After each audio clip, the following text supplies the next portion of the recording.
Hello students, welcome back to my channel and today we are going to start a new chapter which is physiology and engineering sports, right?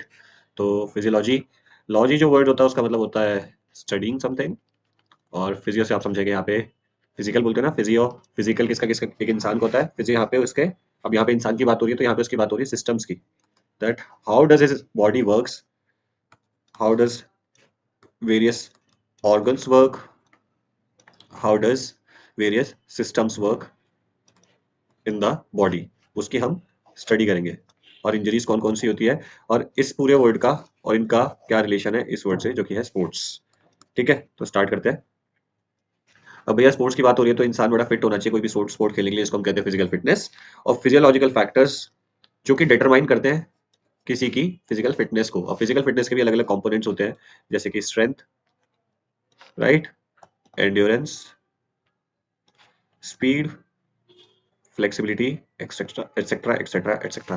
तो ऐसी कौन सी चीज़ है हमारी physiology में, मतलब ऐसी कौन सी चीज़ों की हम स्टडी कर रहे हैं हमारी बॉडी के अंदर, ऐसी कौन सी चीज़ है जो कि फिजिकल फिटनेस को डिटरमाइन कर सकती है, मतलब डिटरमाइन कर सकती है मतलब कि ये इंसान किस तरीके से काम करेगा कौन से फैक्टर्स की वजह से, है ना? मतलब कि उसकी कौन सी चीज़ अच्छी होगी या कौन सी बुरी होगी, ऐसे कौन से फिजियोलॉजिकल फैक्टर्स हैं जो बता सकते हैं। For example, just an example, मान लो अगर मेरे हाथ पतले हैं, मैं बहुत स्किनी हूँ, बहुत ज़्यादा स्किनी हूँ, ठीक है? ये तो ख़ैर स्ट्रॉन्ग हो गया। अगर मैं स्किनी हूँ, तो तुम देख के बता दोगे कि भाई मेरी स्ट्रेंथ कम हो सकती है। मतलब तुम एक एक्सपेक्टेशन लेके चल रहे हो, ऑल्दो हाइपोथेटिकली ज़रूरी है कि मतलब ये सच हो, लेकिन तुम एक एक्सपेक्टेशन लेके चल रहे हो। तो एक फिजियोलॉजिकल फैक्टर था कि हाँ भाई मेरा शरीर पतला है, तो एक फिजियोलॉजिकल फैक्टर है जिससे तुमने क्या डिटरमाइन कर दिया कि मेरा जो फिटनेस कंपोनेंट है, स्ट्रेंथ, वो इतना स्ट्रॉन्ग नहीं होगा, ठीक है?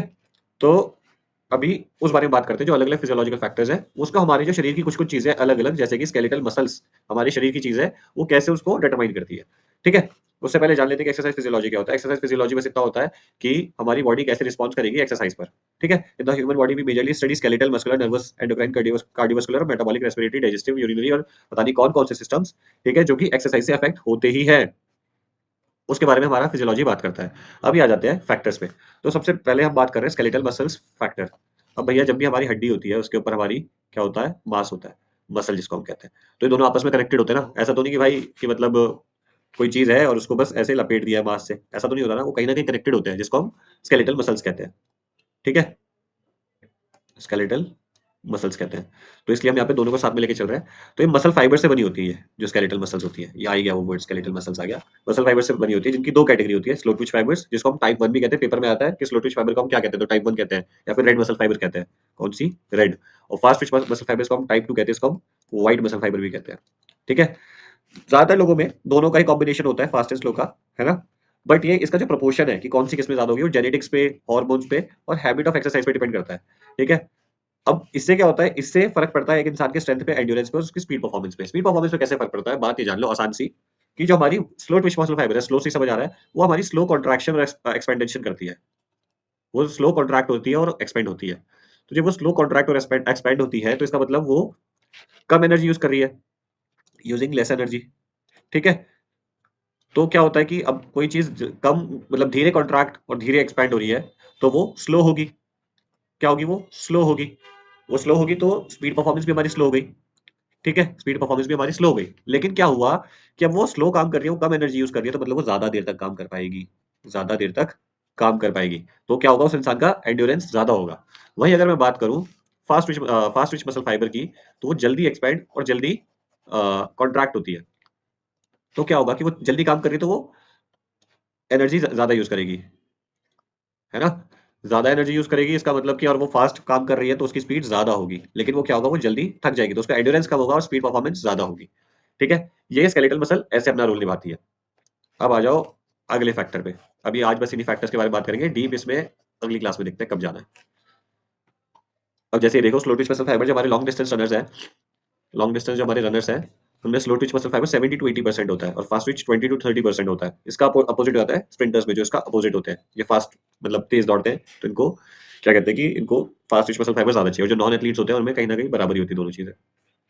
अब आता है एनर्जी प्रोडक्शन फैक्टर कि आपके शरीर में जो एनर्जी है वो प्रोडक्ट मतलब प्रोड्यूस कैसे हो रही है, वो भी कहीं न कहीं आपका फिजिकल फिटनेस को डिटरमाइन करता है, ठीक है? अब क्या होता है भैया, हमारे हम एनर्जी देता कौन है? एक तो ये नाम याद रखना, एटीपी फुल फॉर्म याद रखना भाई बिल्कुल, एडेनोसाइन ट्राइफॉस्फेट, ठीक है? ये फूड से बनता है हमारी बॉडी में, ठीक है? और one of the main source है, मतलब one of the main source नहीं कहूँगा लेकिन सोर्स है, और कार्बोहाइड्रेट, प्रोटीन और फैट्स ये मेन सोर्स है, तुम्हें पता है, ठीक है? और ये इनको एक केमिकल प्रोसेस होता है जिससे एटीपी बनती है हमारी बॉडी में, जिसको जब वो केमिकल प्रोसेस होता है, जब वो कन्वर्जन हो रहा होता है, उसको हम मेटाबॉलिज्म भी कहते हैं। ठीक है? तो कार्बोहाइड्रेट है, वो हमें इंस्टेंट एनर्जी देता है, लेकिन जो हमारे फैट्स हैं, वो फैट हमें ज़्यादा एनर्जी देता है, लेकिन वो इंस्टेंट नहीं देता है। वो लार्जर अमाउंट में एनर्जी तो देता है, लेकिन इंस्टेंट नहीं देता है। वहीं कार्बोहाइड्रेट क्या करता है, वो हमें इंस्टेंट एनर्जी देता है। ठीक है? और carbohydrate work as a fuel for short duration exercises, fat are utilised for long duration exercises. ठीक है? और जो प्रोटीन है, वो क्या करता है, नॉरिशमेंट में काम करता है। ठीक है? तो अब हमारे पास 3 एनर्जी सिस्टम है। ठीक है? अब कार्बोहाइड्रेट हमें छोटे में काम दे रहा है, फैट हमारा लॉन्ग ड्यूरेशन में काम दे रहा है। ये तो एक हो गई खाने-पीने वाली बात, कि खान-पीन कैसा है, हमारे अंदर क्या जा रहा है, उससे कैसे हमारी एनर्जी प्रोड्यूस हो रही है। लेकिन जो एनर्जी सिस्टम है, वो है एक एनारोबिक, एक है एरोबिक और एक है एटीपी, सीपी, जिसे क्रेटिन फॉस्फेट कहते हैं। एरोबिक क्या करता है, जो लॉन्ग ड्यूरेशन है, एरोबिक से याद रखना, एरोबिक में एक वर्ड आ रहा है एयर, तो ये इससे एयर याद रखना। एयर में क्या होता है, ऑक्सीजन। तो जिसमें हमारी ऑक्सीजन का बहुत अच्छा खासा यूज़ होता है, वो होता है एरोबिक। और ऑक्सीजन का यूज़ हमें क्यों चाहिए, एनर्जी प्रोड्यूस करते रहने के लिए। तो जो लॉन्ग ड्यूरेशन एक्सरसाइजेज़ होती है, लॉन्ग ड्यूरेशन एक्सरसाइजेज़, जिसको हम एरोबिक एक्सरसाइज भी कहते हैं, वो यूज़ करते हैं हमारा क्या, aerobic system for the energy production. ठीक है?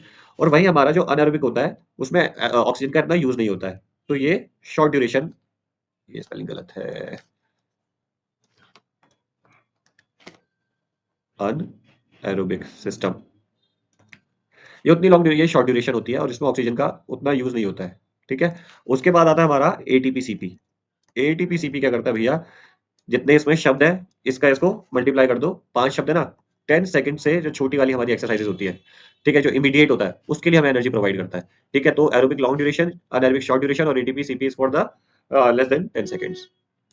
एरोबिक और अनएरोबिक रेस्पिरेशन में क्या फ़र्क है? रेस्पिरेशन में, सिस्टम में नहीं, रेस्पिरेशन में क्या फ़र्क है, वो मैंने यहाँ लिखा हुआ है, इसको आप स्टॉप करके पढ़ लेना। अभी मैं इसको बताऊँगा तो वीडियो बहुत लंबी हो जाएगी।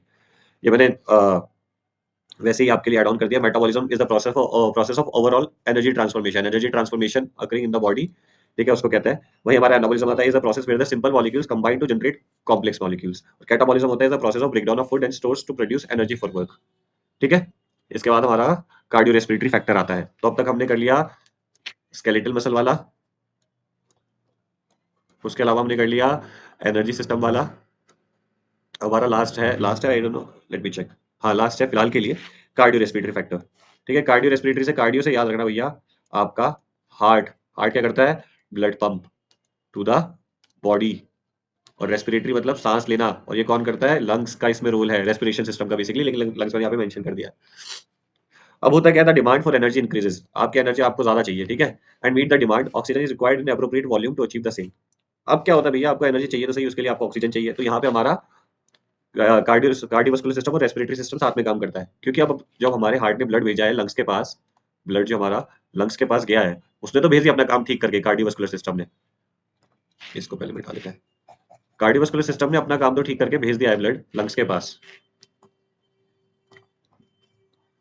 ठीक है? इसने बहुत बढ़िया काम करके भेज दिया, लेकिन लंग्स के पास ऑक्सीजन नहीं होगा, तो भाई क्या लेके आएगा ब्लड वापस, क्या लेके आएगा? और इसका वाइस वर्सा मान लो कि लंग्स के पास ऑक्सीजन बहुत सारा है, लेकिन कार्डियोवास्कुलर ने अपना काम सही नहीं कर रहा है। तो हमें ऑक्सीजन चाहिए, और फिर तो हमारी बॉडी को एनर्जी चाहिए। एनर्जी जो चाहिए ऑक्सीजन से काम करने के लिए, और क्योंकि oxygen is the ultimate energy आप कह सकते हैं, है ना? वो पहुंचेगी नहीं ना, चाहे दोनों में से कोई भी सही से काम ना करे, लेकिन एनर्जी तो पहुंचेगी नहीं ना, वो बन ही नहीं पाएगी। तो demand of energy depends on the intensity, duration and type of activity. ठीक है? जितनी इंटेंस एनर्जी एक्सरसाइज होगी, उतनी ज्यादा एनर्जी आपको चाहिए होगा, जितनी ड्यूरेशन की होगी उतनी ज्यादा एनर्जी आपको चाहिए होगा। और टाइप वही हमने एरोबिक और एनारोबिक वाली जो बात करी, या फिर टाइप को आप उस तरीके से भी कन्वर्ट कर सकते हैं कि जैसे टाइप ऑफ एक्टिविटी में मान लो कि वो किस तरह की एक्टिविटी में, कैसे बताऊं कि ऐसा भी हो सकता है, हाँ, जैसे वो लॉन्ग ड्यूरेशन है, लॉन्ग ड्यूरेशन एक्टिविटी है, स्पोर्ट्स की है, लेकिन वो काइंड ऑफ योगा मान लो, तो उसमें आपको उतनी ज़्यादा एनर्जी नहीं चाहिए, है ना? तो match the same the respiratory system, जिसमें आपकी पल्मोनरी वेंटिलेशन है, एक्सटर्नल रेस्पिरेशन है और इंटरनल रेस्पिरेशन है। एक्सटर्नल रेस्पिरेशन है जब आप एयर को इनटेक करते हो, जिसमें कि ऑक्सीजन है, और फिर जब उसको आप छोड़ देते हो, जिसमें कि CO2 है, दैट इज एक्सटर्नल, जिसमें आपकी बाहरी दुनिया इन्वॉल्व है। इंटरनल है जब सेल्स के बीच में ब्लड के थ्रू, ये सेल्स है, गैस एक्सचेंज होती है। ठीक है? गैस एक्सचेंज होती है, उसको आप इंटरनल रेस्पिरेशन कहते हो। इंटरनल और ये एक्सटर्नल। ठीक है? इसमें ये सब साथ में काम करता है आपका, है ना?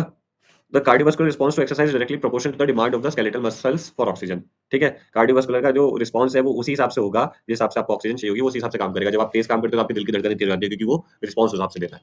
ठीक है? तो ये कि लास्ट फैक्टर है, फिलहाल के लिए इतने, ज्यादा वीडियो को लंबा नहीं करेंगे। Thank you so much, bye bye.